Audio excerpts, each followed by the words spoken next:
You know, anytime we can get more training for any department, it's a plus for us. But that one in particular, I know that our departments across the board, our different city departments, they've been known to do trainings and accept trainings for other departments and other places. I love that we stay on the top. We stay at the top rung. And when you look at the numbers of crime going down, down, down in Grand Island, I have no problem continuing to keep our officers, our department as the top in the state. So yeah, let's keep getting them trained up and keep them doing a good job.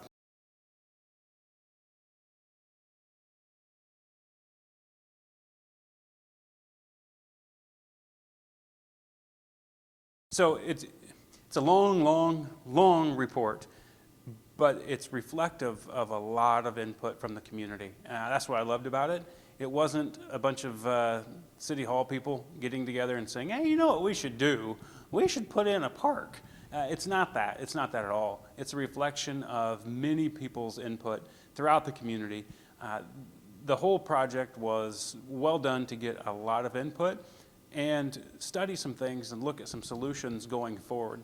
It's nothing that we're going to look at today and say, all right, this 280-page report, let's put it all into play tomorrow. It doesn't work like that, but it does guide us when we do go to make changes. Todd McCoy mentioned that we might start with one detention cell that we make a change to. I think that type of bite off a little bit, chew it, see if it works, and keep going. But this plan has so many good aspects that reflect our community and the direction we're going to go. It's super exciting. If someone wants to look at the packet and go through it, they'll find their neighborhood is probably represented, and what they're looking for hopefully is represented as well.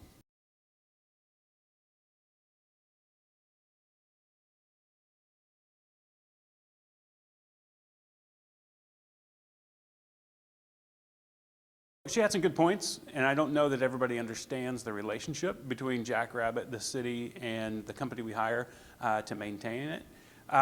You know, for me, there were some educational points in there as well. I think as an avid golfer, I really appreciate all that goes into keeping a golf course ready to play at all times. And I do know a lot of people that golf at Jackrabbit, and they speak highly of it, and that's great.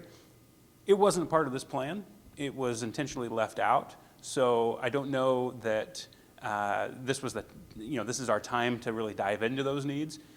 She brings up a lot of points that we need to look into, and the future of Jackrabbit and where those investments are made is a conversation for another time that will probably take up a whole nother meeting at the time we do it.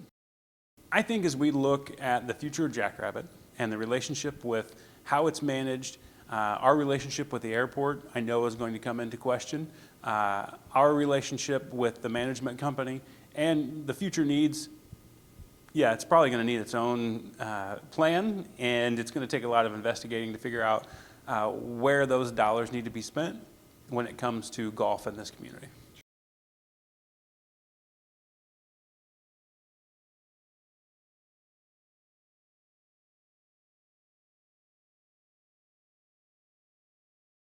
I think location matters when you're talking about a conditional use permit.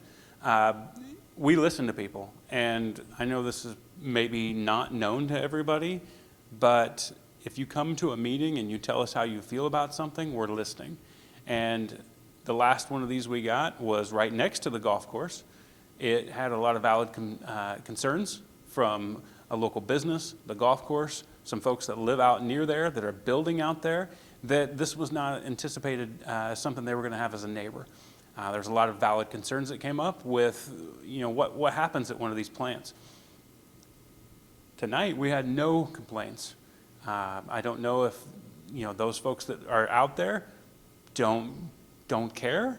They aren't concerned. It's right next to some tracks. The tracks will probably take a lot of the noise out. It'll take a lot of the dust out with the buildup around the tracks. So in this case, it's just location, and timing.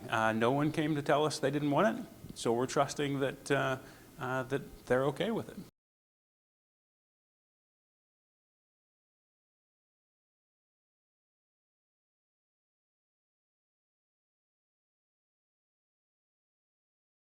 Yeah, when we have a building that comes open and it can solve a lot of problems, I applaud Keith and the whole department, the whole city, just the collaboration that we have.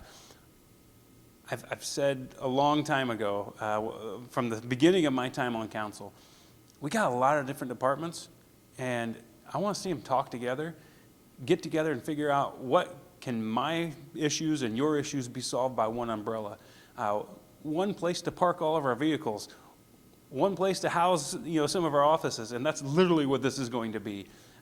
It solves a lot of problems and checks a lot of boxes.